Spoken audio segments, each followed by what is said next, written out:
Big Bank Hank. Whack looking crazy because the lawyer's shooting down every point he's trying to make.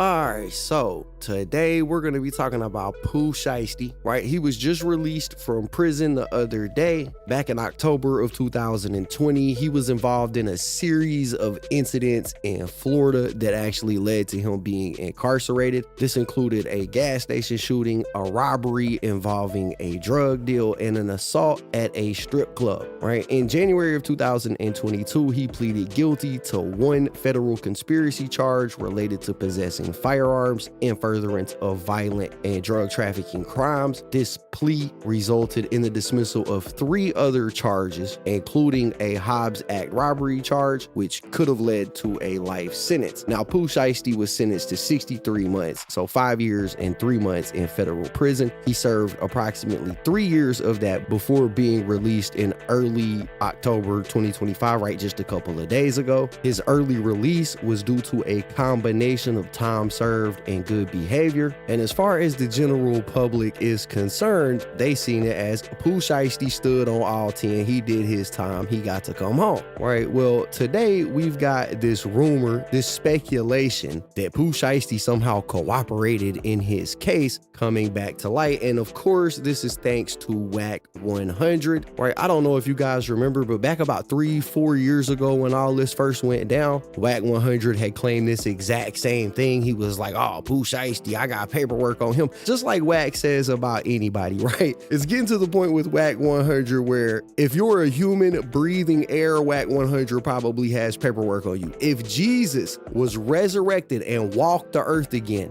Whack 100 would swear to God he has paperwork on Jesus. All right, man. So it's sad to say that, since your boy Pooh Shiesty stepped out, it's all type of allegations about him being a snitch, about him being a rat. You know what I mean? I don't know if it's true or not, but a lot of people, Whack 100, he never quit, man. He always on somebody like he just the get out of jail, the get out of prison, bodyguard of who the rats is or who the snitches is. He get all this information, man, and I just be wondering like how he even get all this information. He always saying he got the papers and stuff. But we gonna finish watching his videos. But I see this topic is making more headlines. People are starting to talk about it again because Whack 100 went over on Academics live stream, and basically now that Pooh Shiesty is released, he reapproached the situation. All right, so before we talk about it, I just want to play y'all the clip. We got to get the official certification. I announced it on the gram. We have Pooh Shiesty, who's back home, and he's the only rapper of recent time who came home, never snitched. Is that true or not? The exposers, I heard they did a whole thing on it. We need to know what's the deal. Well, here goes the thing. I had his attorney 11 months ago on my channel. Really? Yeah, I sent you the link. You got the link. The disclosures was, we had his attorney, but he made some points, we made some points, but the point that he had to clear up, he was supposed to send the paperwork, and he gave me his word he was going to send it, and he never sent it. Now, I will tell you this. I looked at my phone today, and the exposers been working overtime, and they got all kind of new paperwork. Wait, what? And I ain't ready. But the way they talking crazy on this text blast, hold on, I'm gonna send it to you so you see it. I ain't ready. They been working. Wait. You think I'm fucking around? Hold on, what? You think I'm fucking around? Bro, I haven't listened. Well, you're gonna see, they let me know, hey, we got a motherfucking problem. And they serious, and I'm gonna be, look at your text, right? So I gotta go in there tomorrow and see, look. Yo, Whack. Yo, y'all got niggas circling shit on paper? Bro, this is a real motherfucking operation, bro. Nigga, I got 51 spies. Then you got the exposers. We got paralegals, we got attorneys, we got motherfucking PI, we got all. Bro, you looking at where my capping? Look, I haven't even had a chance to respond but once. You see they at me. Look, you reading it. They got the PDFs. I don't even want to open the PDFs. Yo, Wack. They done found everybody proffers. Wack. Please just delete this message thread, man. Pooh Shiesty is the Whoever realest. victim 1 and 2 is, listen, bro. Bro, you see what I'm saying. I haven't even had a chance to address it, but I will tell you this. That when we had his attorney on, didn't I send you the link?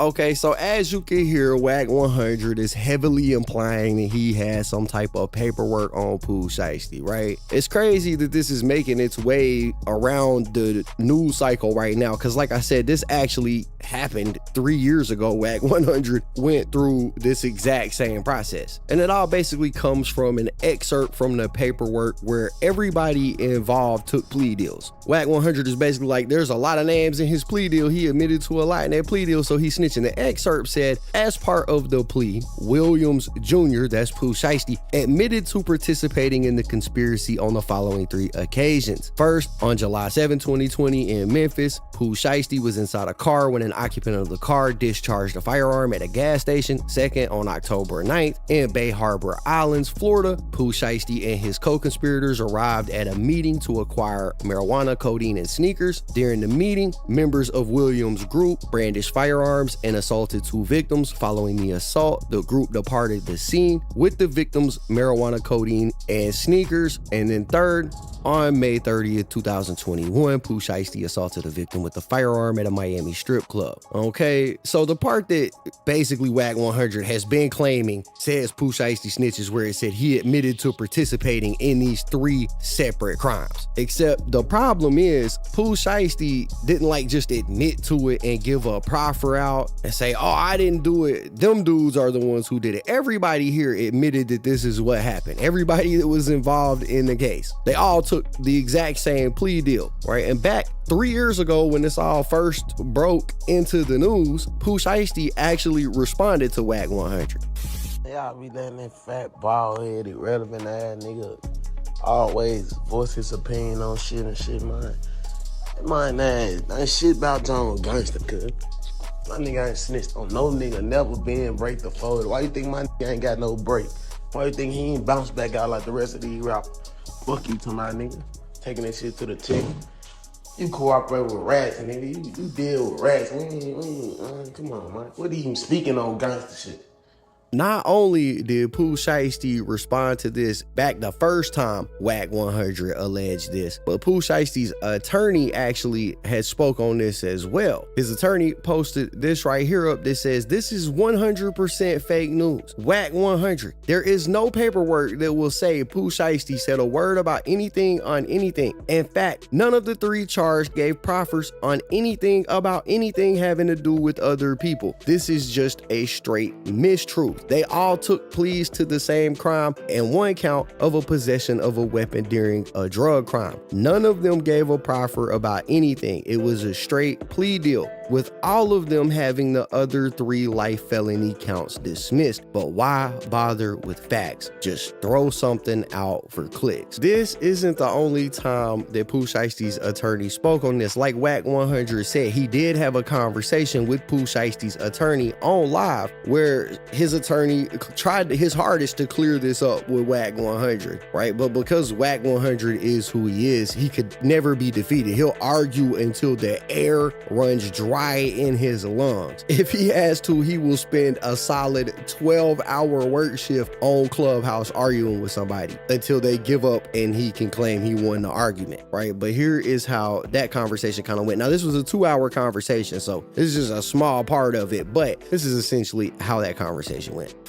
This is one of those situations that's a little touchy to me because I know him, I know his family, I know the label we signed to, but I also understand the streets and understand these YouTubers and the narratives and what they're reading. To my understanding, there's a statement in this document that says, in this case, there was a very strong factual proffer made by the government.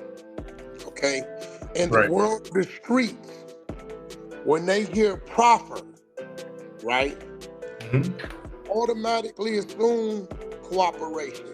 The verbiage of that is A government factual proffer is a meeting between a criminal defendant or witness and the government where the defendant shares information with the government in exchange for limited immunity. All of y'all don't know, Napoleon is Pooh Shiesty's actual legal attorney that handled this case. So he has more in-depth paperwork, more in-depth information than what I consider to be shallow. Now, Napoleon, so I want you to authenticate, right, that is a line in Pooh's document. In this case, there was a very strong factual proffer made by the government. That's not a line in any document that I've seen. I got this from his father, right? This document came from his father, so I want to send it to you. We represent a movement called the Exposers, and we're not here just to expose people on bad shit, but we're here to clear things up. Okay, so what you're looking at right now is that this is, I don't know if this is a document in his case, but this looks like a legal filing by an attorney. And it just says, in this case, there was a very strong factual proffer made by the government, and the appellant's sworn adoption of this proffer also clearly establishes his guilt of the killing of David Jones. Pooh Shiesty wasn't on trial for the killing of David Jones, so I don't know specifically where this document came from in the case. Now, Napoleon. You gotta love how the attorney immediately shut Whack 100 down. Like, look, bro, I don't know what document this is you got, but this is about a murder. Pooh Shiesty wasn't even on trial for a murder. You gotta just appreciate how in less than like literally 2 seconds that lawyer shut that whole thing down. But look, let's keep going. So let me actually read you the factual proffer that was used in the case. It says that the United States of America and the defendant's counsel agree that had this case gone to trial, the United States would have proven the following facts, amongst other, occurred in Miami-Dade County, Southern District of Florida, and elsewhere, beyond a reasonable doubt, and that such facts are sufficient to establish the defendant's guilt to the offenses charged in the indictment. So that is a quote directly from the factual proffer in Pooh Shiesty's case and his co-defendant Bobby Brown's case. Every single defendant in federal court, if they want to plead guilty to the offense charge, they have to sign a factual proffer statement because the courts require defendants to admit to their guilt if they're pleading guilty. Okay, if the defendant will not admit to the factual proffer, the judge will force them to go to trial.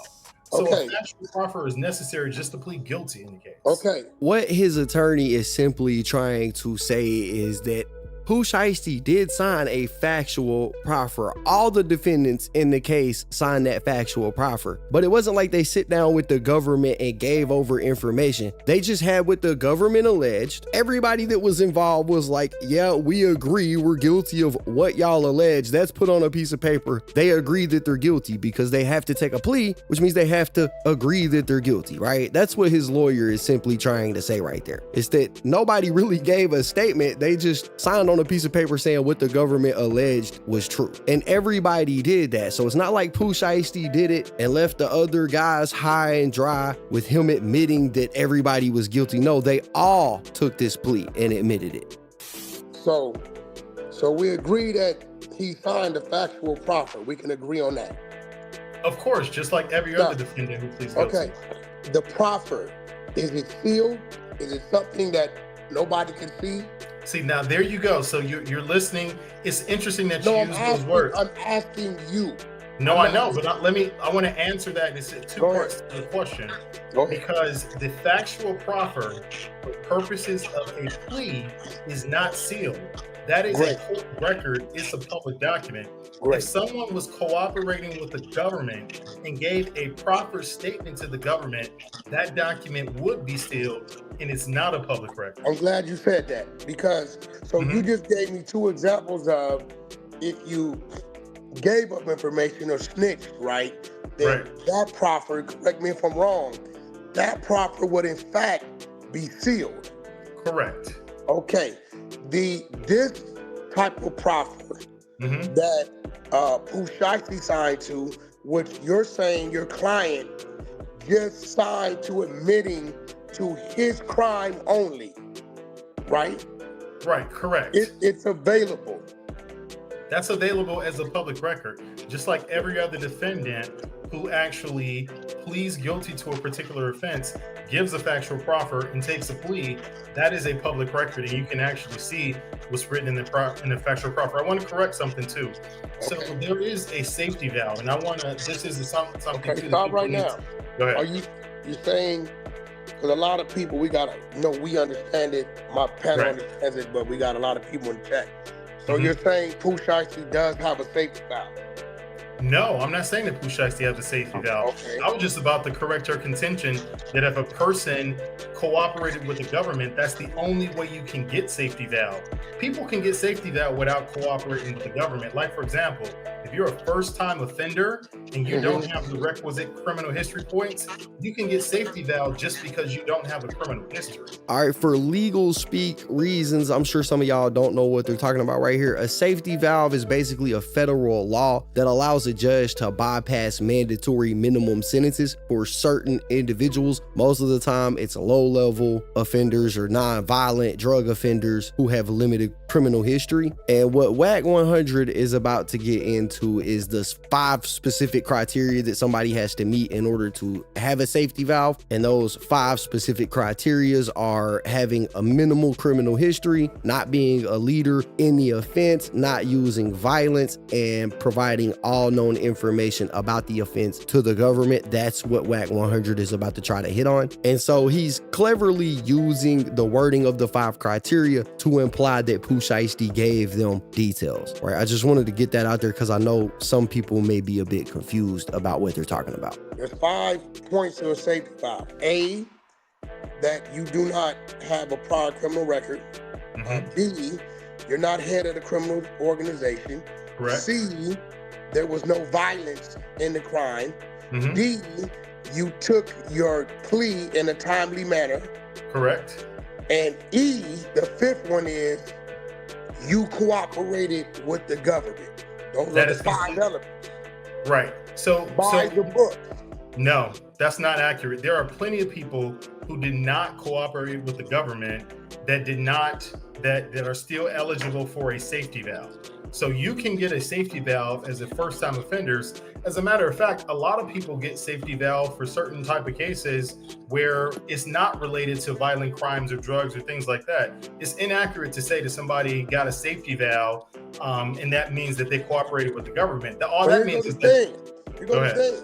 Okay, so WAC is an expert manipulator. The lawyer was trying to finish what he was saying right there, but WAC interrupts him. What the lawyer was gonna say is that actually the 5 points don't require cooperation. Instead, they require full truthfulness during debrief, which could just simply be agreeing to what the government accuses you of, not necessarily you giving over details they didn't know. But WAC cut him off, wouldn't let him finish his sentence, because what his attorney was going to say, in addition to that, was that Pooh Shiesty didn't even have a safety valve on his case, right? So you guys see how WAC kind of takes the information, he manipulates it, makes it about one thing. He tries to basically pull the wool over your eyes because they get into this whole dialogue about it, and WAC is coming off as if Pooh Shiesty has one, but Pooh Shiesty didn't have one. And I want to make something clear too. Every single defendant in this case signed the same factual proffer. Okay, all we get that, We get that, but there's been cases where every single defendant signed the proffer and all of them told too. So, and we're not concerned with the other ones. We just concerned personally with he's the name, he's the one that whatever. So if you can give us that docket number where to find it, right? That will really help everybody. So when this comes up, people could go read for themselves that Pooh's information, unlike others, right, is available. Like Blue Da Vinci, he did a safety valve, but no, he did not get safety valve. I want to be clear about that. No, Blue Da Vinci got a safety valve. Oh, Blue Da Vinci, I'm sorry. I was trying to type in when we go to look for the statement is not available, right? So we do know Pooh Shiesty did not have a safety valve. He just has this stage of a proffer, but his proffer is available for people to see what he actually signed and what statement he gave. And the statement he gave was him admitting guilt for his personal crime, correct? Exactly. That's correct. In this particular case, there is a transcript of the sentencing hearing, okay? So at sentencing, I can guarantee you this, that had Pooh Shiesty cooperated with the government, he will be jumping up and down about how he helped the government and all these things, and all that would be in the record of the sentencing transcript when he got sentenced to prison. But none of that is there. None of it is about him telling on somebody else. None of it is about him cooperating with the government. I was at all of the hearings, and I am telling you for a fact, nobody in this case cooperated.